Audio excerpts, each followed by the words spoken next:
Hey friends! Welcome to another video. Sa update muli tayo how much the exchange rate here in Saudi Riyal to Philippine Peso as of September 14, 2023. Ang bilis ng araw mga friends. So para sa mga kababayan ko dyan na nais magpadala ng pera sa Pilipinas at nais malaman kung magkano exchange rate ngayong araw na ito, araw ng Huwebes, September 14, 2023. Siyempre mga friends, magkakaiba po ang palitan ng bawat bangko pero konti lang po ang difference nun.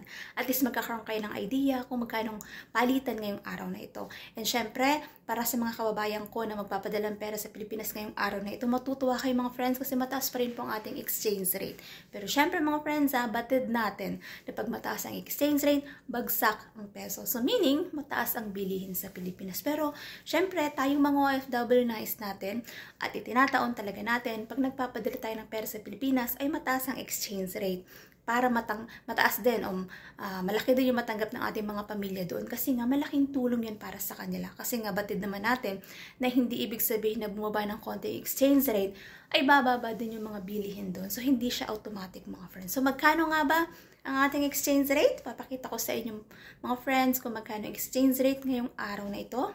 Araw ng Huwebes, September 14, 2023.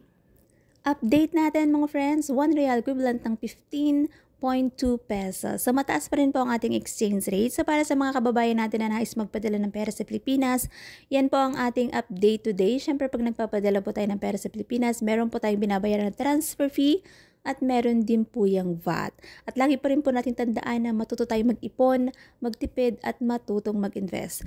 Kasi nga hindi habang buhay ay nasa ibang bansa tayo at hindi habang buhay ay malakas ang ating katawan at kaya nating magtrabaho. So habang kumikita pa tayo at malakas ang ating katawan, matuto tayong mag-ipon para sa ating kinabukasan. That's it for today's video mga friends. Thank you for watching and see you on my next update. God bless everyone. Much love!